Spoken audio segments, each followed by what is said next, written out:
साथियों, आज के इस सेशन में हम सॉल्व करने वाले हैं जो यूपीएचसीएससी का एग्जाम हुआ है आज की डेट में। वो जो पेपर हुआ उसी पेपर को सॉल्व करेंगे, यानी इंग्लिश वाले सेक्शन को आज सॉल्व करने वाले हैं आप सभी के साथ। एक और बात मैं आपको बता दूं कि ये वो पेपर है जो अभी 2022 वाला हुआ था और उसके बाद वो फिर कैंसिल हो गया था, तो ये री एग्जाम हुआ है। तो उस री एग्जाम के पेपर की अनऑफिशियल आंसर की मैं लेकर के आपके साथ हूं। तो आइए शुरू करते हैं बिना किसी हम लोग डिले के। तो देखिए, ये है आपका पेपर और मैं बहुत जल्दी आपको फास्ट बताने की कोशिश करूंगा पूरे सभी आंसर्स को, क्योंकि यहां पर डिटेल्ड एक्सप्लेनेशन की जरूरत नहीं होगी। अगर जरूरत लगेगी तो मैं पक्का फिर आपके साथ जरूर शेयर करने वाला हूं। और जो जीके जीएस वाला सेक्शन है, तो जीके जीएस वाले सेक्शन के लिए, उसके लिए आप जीके जीएस के जो टीचर होंगे तो उनकी क्लासेस देख के वहां से आप मैच कर सकते हैं, ठीक है। एक्सपेक्टेड कट ऑफ की बात रही तो मैं एक्सपेक्टेड कट ऑफ जरूर बताऊंगा इस वीडियो में, आप ट्यून रहिएगा मेरे साथ। और वीडियो के लास्ट में मैं आपको एक्सपेक्टेड कट ऑफ भी बता दूंगा कि क्या एक्सपेक्टेड कट ऑफ इसकी हो सकती है। देखिए, जो आज का पेपर हुआ, पहला क्वेश्चन था ये वाला रस ध्वनि वक्रोक्ति वाला। तो इसमें मैचिंग के लिए कि कौन सा किससे मैच करता है, तो यहां सीधा सा सामने सामने ही सबकी मैचिंग दी हुई है। तो फोर्थ वन राइट आंसर हो जाता है आपके लिए, डी ऑप्शन इसके लिए सही होगा। According to I Richard in principle of literary criticism, जो ये सेकंड वाला क्वेश्चन है, इसके लिए बी ऑप्शन ठीक होगा। Critical remarks evaluate the value of experience produced by an art work. और इसके बाद टेक्निकल जो रिमार्क होता है, सो मैकेनिज्म को बेसिकली वो प्रेफर करता है, ठीक है। इसके बाद जो 33 नंबर का क्वेश्चन है, इसमें द मैकेनिकल ब्राइड, मार्शल मैकलुहन का वर्क है mechanical bride. So mechanical bride के बारे में पूछा हुआ है। तो हर एक ऐसे कहां से शुरू होता है, अ न्यूज पेपर आर्टिकल और एडवर्टीजमेंट। बी ऑप्शन इसके लिए करेक्ट होगा, ये वाला ऑप्शन आप सही मैच कर लीजिएगा। और रूम ऑफ वंसॉन तो वर्जीनिया वुल्फ का वर्क है, आप सभी लोग जानते हैं, 1929 के टाइम पीरियड का ये वर्क है। इसके अलावा विच of the following statement best describes the nature and significance of John Galsworthy. जो गाल्सवर्दी के प्लेज हैं तो उनमें आपको पता ही है कि प्लेज ऑफ आइडियाज की तरह है। सी ऑप्शन बिल्कुल इसके लिए राइट आंसर होगा। आप आराम से मैच कर सकते हो मेरे वीडियो को रोक करके भी, मैं फास्ट करवा दे रहा हूं आपको। और ये कौन है जो बोलता claims that the older writers, तो ये कौन बोलता है, तो ये ड्रामेटिक पोइजी में यूजीनियस बोलता है। चार कैरेक्टर हैं वहां पर, क्राइट्स, यूजीनियस, लिसिडियस और नियंडर। तो यहां पर अगर आप देखें तो ये कौन बोल रहा होता है, तो ये यूजीनियस बोलता है।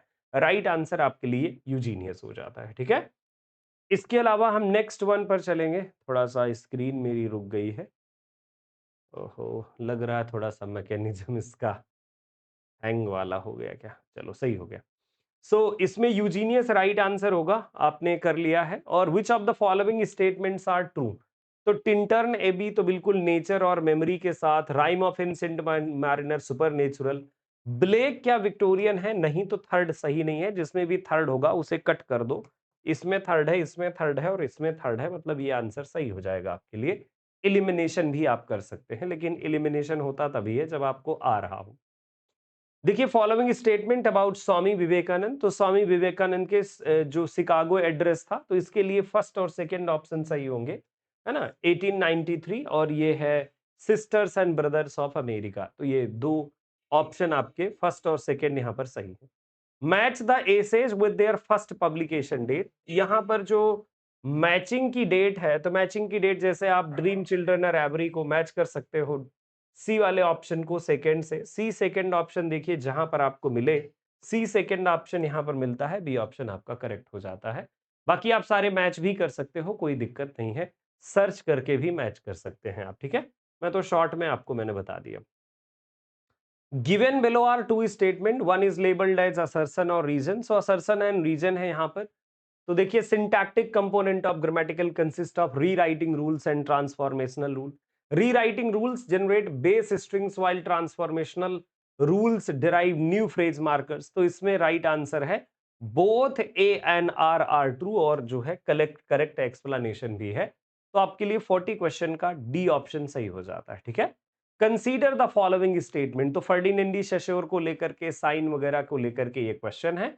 राइट आंसर है इसके लिए 1, 3 और 4। सेकेंड ऑप्शन गलत है, क्यों, क्योंकि according to Saussure the linguistic sign is completely motivated and naturally connected. तो नेचुरली कनेक्टेड बिल्कुल नहीं है। तो जहां पर भी सेकेंड ऑप्शन मिले वो सारे ऑप्शन अगर आप कट कर दोगे तो दो ऑप्शन एटलीस्ट तो यहीं से इलिमिनेट आप कर लेते हो। इलिमिनेशन की टेक्निक आपको हमेशा आगे ले जाती है, लेकिन देखिए इलिमिनेशन भी तभी हो पाता है जब हमारे अंदर ज्ञान हो। अगर ज्ञान ना हो तो इलिमिनेशन हो पाना हमारे लिए मुश्किल ही नहीं नामुमकिन हो जाता है ना। सो इलिमिनेट करके भी आप आंसर कर सकते हैं। देखिए नेक्स्ट वन देखिएगा, फिर है स्टेटमेंट जैसे spirituality is the dominant theme. तो स्पिरिचुअलिटी डोमिनेंट थीम नहीं है पैसेज टू इंडिया की। पहला ऑप्शन इनकरेक्ट है, सेकंड करेक्ट है ना। तो यहां पर देखिए both statement A and B are correct, या both statement A and statement B. देखिए ओनली स्टेटमेंट ए ट्रू है, बाकी ट्रू नहीं है। डी ऑप्शन इसके लिए सही होगा। ये जो फैलेसी का कॉन्सेप्ट है, इंटेंशनल फैलेसी, इफेक्टिव फैलेसी, तो विमसेट और बियर्ड्सली के साथ ही एसोसिएटेड है। सी ऑप्शन इसके लिए सही होगा, विमसेट एंड बियर्ड्सली वाला। I shall be ambitious to have it said of me that I have brought philosophy out of closets. तो ये वाला जो स्टेटमेंट है जोसेफ एडिशन के साथ एसोसिएटेड है, और जोसेफ एडिशन आप जानते हो वही है जिन्होंने पीरियोडिकल्स लिखे हुए हैं, है ना, पीरियोडिकल।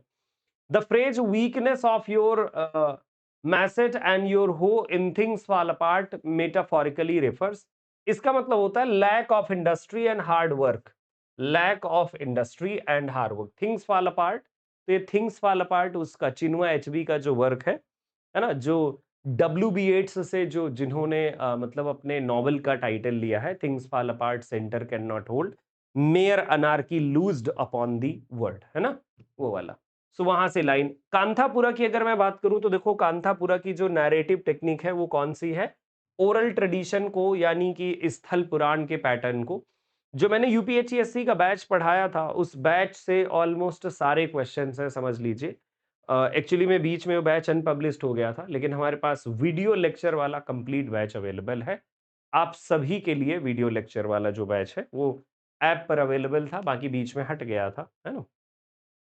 तो उसमें सारी चीजें मैंने बताई थी। अगला क्वेश्चन अगर देखें, which term is socio linguistic refers to a language situation where two distinct varieties of same language are used. तो देखो ये कम्युनिटी में जब ये यूज करी जाती हैं इसे हम लोग बोलते हैं डायग्लोसिया, मतलब मल्टीपल लैंग्वेज, उसी को बोला, सॉरी, टू लैंग्वेजेस मतलब डायग्लोसिया, है ना। मोनो, डाई, ट्राई, टेट्रा, पेंटा, हेक्सा, हेप्टा। तो यहाँ पर डायग्लोसिया मतलब टू। ठीक है। How did the experience of first world war influence. तो देखो इट प्रोड्यूसेस डिसइल्यूजन्ड आउटलुक। तो ठीक है, ये वाला आंसर बिल्कुल सही है। कौन सा वाला सही आंसर है, तो 48 के लिए हम आंसर की बात कर रहे थे। 48 में पहला आंसर आप सभी के लिए सही है। The illusion of Jack Straw, तो ये peasant leader associated with rebellion, तो ये इनके साथ एसोसिएटेड है, आंसर सी होगा। नेक्स्ट वन हम लोग देखेंगे, तो नेक्स्ट वन है match the list one with list second. तो पोएम्स हैं और थीम्स हैं, इंटरप्राइज है, एन इंट्रोडक्शन है, अ रिवर, बैकग्राउंड कैजुअली है।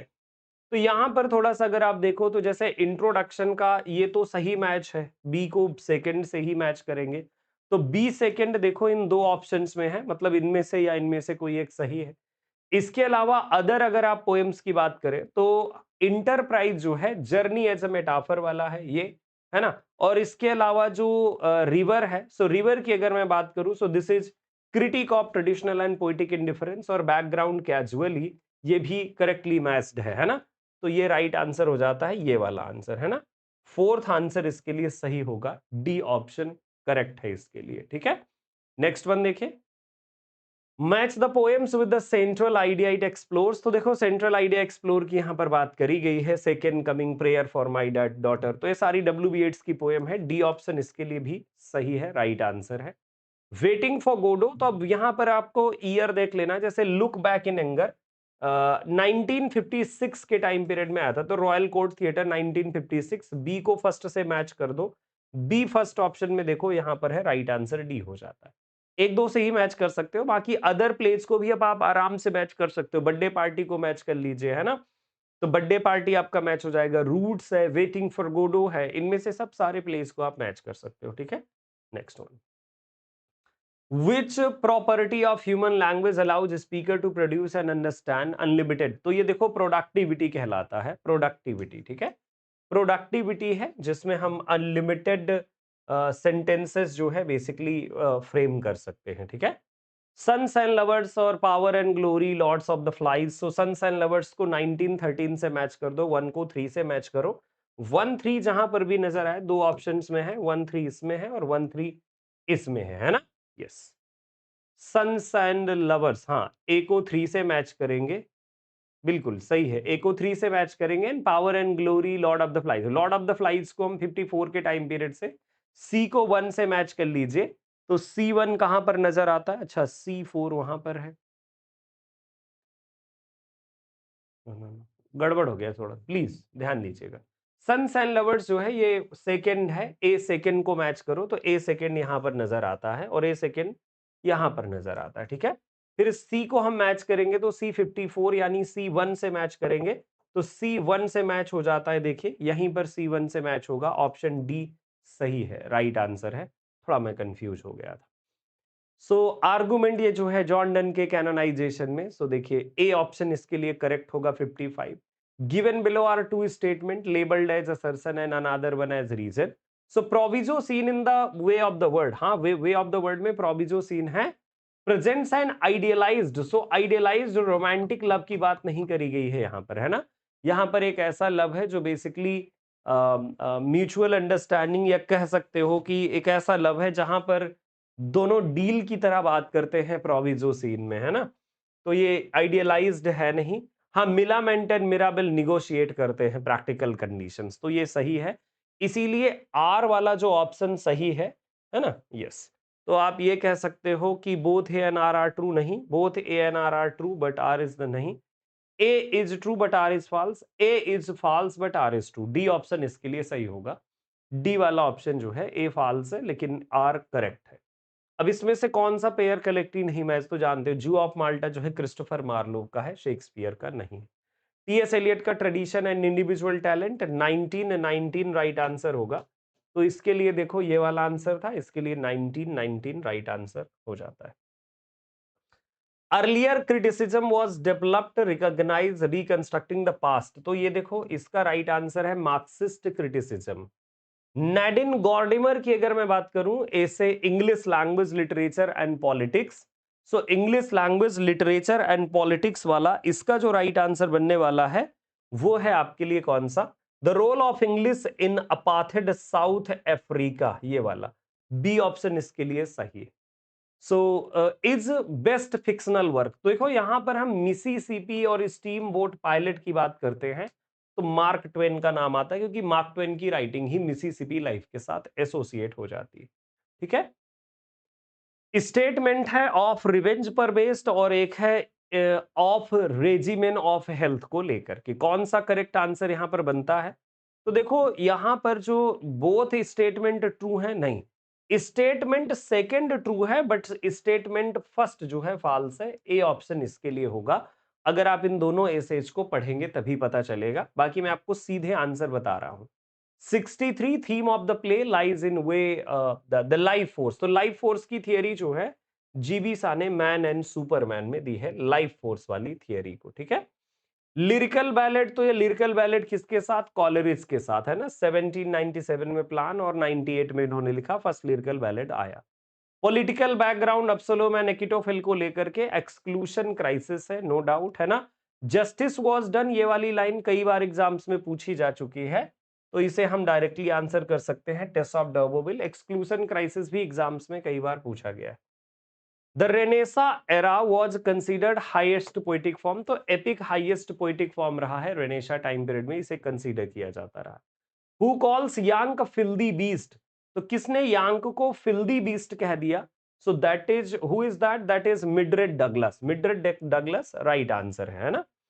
इन India civilised Shri Aurobindo challenges western notion of civilisations, है ना। तो इसके लिए राइट आंसर है true civilisation is rooted in spiritual and ethical values, right answer. In dialogue, so देखिए is a dialogue in 20 chapters, तो देखो हिंद स्वराज की बात है, ये हिंद स्वराज है ना, राइट आंसर इसके लिए हो जाएगा, है ना। इन पोस्ट मॉडर्न एस्थेटिक्स पैस्टिस रेफर्स, सो पैस्टिस का क्या मतलब है यहां पर? बहुत ही सिंपल है, इमिटेट विदाउट सटारिकल इंटेंट, है ना, कि जो पैरोडी होता है उसका सटारिकल इंटेंट हो सकता है बट इसका सटारिकल इंटेंट नहीं होता है, ठीक है। Shelley wrote Adonais as an elegy on death of which poet, so John Keats की डेथ पर एलेजी लिखा था, ये जॉन कीट्स की डेथ पर।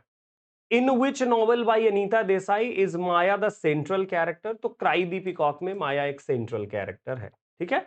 Critical tradition extending from Samuel Johnson, तो इनमें से जॉर्ज एलियट, रॉबर्ट ब्राउनिंग, तो मैथ्यू अर्नोल्ड राइट आंसर होगा, क्योंकि देखो मैथ्यू अर्नोल्ड ही क्रिटिक हैं, बाकी तो नहीं है। Matthew Arnold right answer. With reference to poetics by Aristotle consider the following. अब देखो, Aristotle privileges plot over character, ethos arguing that tragedy fundamentally imitates action, तो देखो ये बात तो सही है पहला वाला। Aristotle maintains that tragic emotion of pity and fear arise primarily from ethical qualities, ethical qualities से नहीं है। हाँ, पिटी एंड फियर की बात करी but not from ethical qualities, है ना। तो यहां पर ऑप्शन क्या होगा? ए करेक्ट होगा, है ना। A is true but R is जो फॉल्स है ना। सो डी आंसर इसके लिए करेक्ट हो जाएगा, डी, ठीक है। ओके, नेक्स्ट वन हम लोग चलेंगे। नेक्स्ट वन, नेक्स्ट हमारा क्वेश्चन है विच इज द सीजन, तो कौन सा सीजन स्टॉपिंग बाई वुड्स में है? विंटर, क्योंकि stopping by woods on a snowy evening, तो स्नो कब होगा? तो विंटर का सीजन होगा।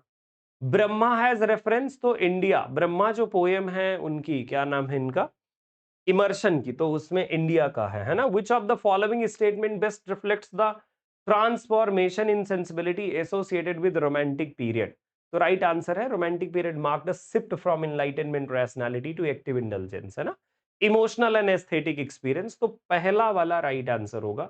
First one would be the right one answer, ठीक है। Which of the following best characterizes the intellectual and cultural condition of high Victorian period? So देखो, an age of paradox in which science progress and economic confidence coexist with spiritual uncertainty, तो ये right answer है, ए वाला right answer होगा, ए इसके लिए correct answer है, ठीक है। Pragmatics in stylistics is primarily concerned with, so the meaning of language in context, so the meaning of language in context, 80 number का जो है राइट आंसर कौन सा होने वाला है? सी राइट आंसर है 80 नंबर के क्वेश्चन का, ठीक है।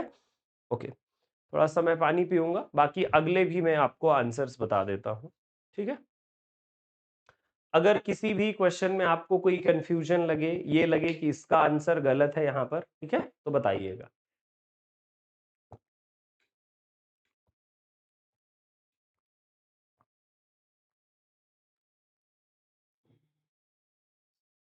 लेटर ऑन आप मुझे कमेंट बॉक्स में जरूर बताइएगा, I will check and get back to you. देखिए, द मिस्टिक ड्रम अफ्रीका, ये जो अगला क्वेश्चन है 80 नंबर वाला क्वेश्चन, सो 80 नंबर वाले क्वेश्चन की बात करेंगे। मिस्टिक ड्रम ड्रम है, अफ्रीका है ना। यस, कौन सा राइट आंसर होगा इसके लिए? सो इसमें से आपको मैचिंग करना है कि कौन किसका वर्क है, सी राइट आंसर है। अगर बात करें मिस्टिक ड्रम की, सो मिस्टिक ड्रम डेविड डायोप के साथ एसोसिएटेड है ना। अफ्रीका जो वर्क है तो ये किसके साथ एसोसिएटेड है? तो अफ्रीका एसोसिएटेड है गैब्रियल ओकारा के साथ, और टिजिक जो वर्क है वो एडवर्ड ब्रेदवेद का है, जूडाज जो वर्क है वो मार्विन मॉरिश का है। ये मैच कर सकते हैं। यूनिवर्सिटी ऑफ इलाहाबाद के मास्टर डिग्री में सिलेबस है आपका। अकॉर्डिंग टू टेक्स्ट, तो देखो has real existence until it is read, so reader response theory है, no doubt. Given below are two statement, तो असर्शन और रीजन की यहां पर बात है, तो इस असर्शन और रीजन में कौन सा करेक्ट है? So according to F R Leavis, poetry invites only intellectual judgement, poetry demands a complex live response rather than mere thinking about words, so right answer हो जाता है इसके लिए D, both A and R true हैं और correct explanation. New historicism किसने coin किया? So Stephen Greenblatt ने, पहला ऑप्शन सही है। मार्गरेट एडवुड का सरफेसिंग द साइन मॉर्टल, तो ये जो सारे वर्ड दिए हुए हैं ना, ये सब क्या हैं? तो ये basically linguistic duality and regional identity को ये दिखाते हैं, है ना। यस, जो लिंग्विस्टिक डुअलिटी है तो लिंग्विस्टिक डुअलिटी का ये साइन है ना।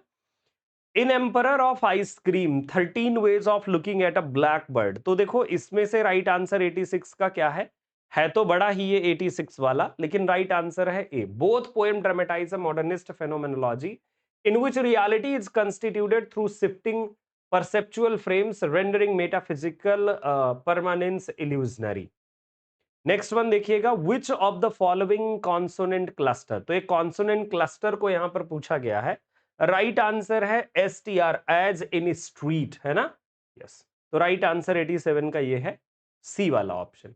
Morphology differs from etymology in that it studies word structure as a specific point in time. Morphology है ना, differs from etymology. So morphology etymology से कैसे डिफरेंट है, तो इसका जो डिफरेंस की बात करी जाती है वो word structure eight A specific point of time, है ना। Yes. Now which of the following is not a characteristic feature of restoration literature. तो रेस्टोरेशन लिटरेचर में डीप मिडिवल मिस्टिसिज्म को कहीं पर प्लेस नहीं दिया गया है रेस्टोरेशन लिटरेचर के अंदर, है ना। Everyday speech where we use words in particular context so is what Ferdinand de Saussure called. तो इसे क्या कहा है, पैरोल, है ना। Langue is something and parole is different concept, got it. So langue and parole के concept की हम लोग बात करते हैं, तो ये पैरोल है ना, ठीक है। Next one, now guys we have other one, next one statement Henry Fielding's Joseph Andrews paradise Samuel Richardson novel Pamela. Class में हो भैया। सो रिचर्डसन नॉवल पामेला, तो ये देखिए स्टेटमेंट भी है जो Charles Dickens tale of two cities autobiographical, autobiographical नहीं है ये, और ये रिचर्डसन का जो पामेला ये सही है ना। तो स्टेटमेंट ए करेक्ट है बट स्टेटमेंट जो है बी करेक्ट नहीं है, तो राइट आंसर हो जाएगा सी। Which dramatic technique in every man in his humor has been strongly reflected। तो ह्यूमर कैरेक्टराइजेशन है, ए ऑप्शन आपके लिए सही होगा, ह्यूमर कैरेक्टराइजेशन, ठीक है, humour characterisation. Then we have next one, so next one होगा आपके लिए in our casuarina tree central theme symbolises so memory exile and enduring presence. इसके लिए भी ए ऑप्शन आपका करेक्ट है 93 के लिए। Which character in the Spectator represents country gentleman। तो ये सर रोजर डी कावर्ली हैं जो कंट्री जेंटलमैन को प्रेजेंट करते हैं। Given below are two statement, देखिए असर्शन और reason. So old man and the sea में Santiago's struggle with the marlin represents existential dignity of human perseverance even in the face of inevitable defeat. This is because Hemingway structures the narrative around the principle that true heroism lies not in victory but in endurance and moral encouragement।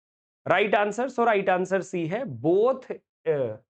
हाँ, both जो है A and R are true and R is the correct explanation, है ना। So correct explanation है ए का, ठीक है। In my place how is the child narrator psychological state represent during her visit to the hospital. तो right answer है इसके लिए C is fearful and internally disturbed struggling to express herself. तो right answer 96 का हो जाएगा A. Next one देखें, your attention please. तो ये your attention please summer of the 17th doll, तो यहां पर मैच करना था कौन सा किसका वर्क है। अब जैसे रे लॉलर का जो ये वर्क है, सो रे लॉलर को हमने मैच कर लिया यहां से।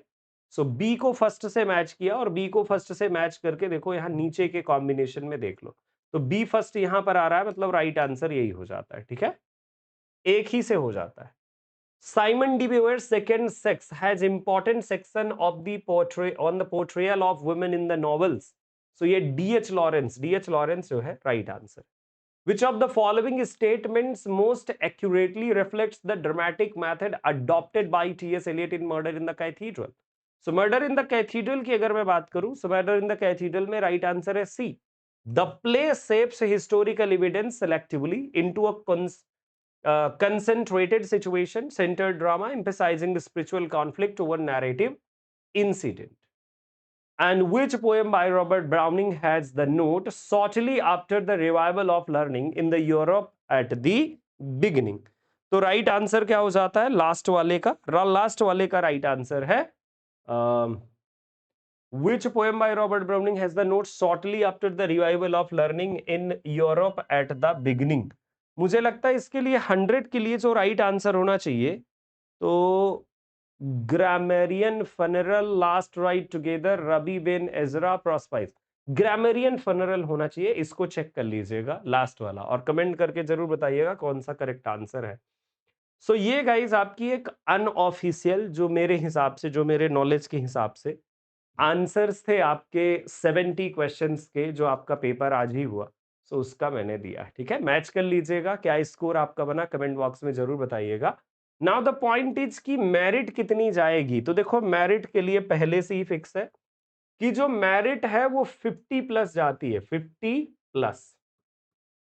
ये मैं क्वेश्चंस की बात कर रहा हूं, है ना, यानी 100 प्लस मार्क्स होती है।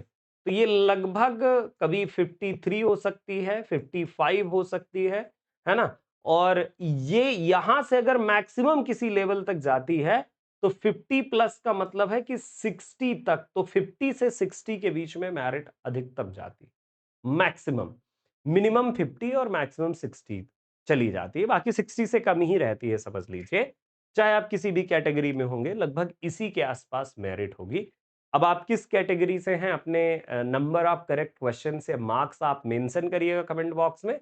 डेफिनेटली हम लोग चेक करेंगे, और फिर मैं एक सेपरेट वीडियो के साथ भी आऊंगा कि क्या आपकी जो है एक्सपेक्टेड कट ऑफ हो सकती है आपके इस एग्जाम की। थैंक यू सो मच मेरे साथ ट्यून रहने के लिए।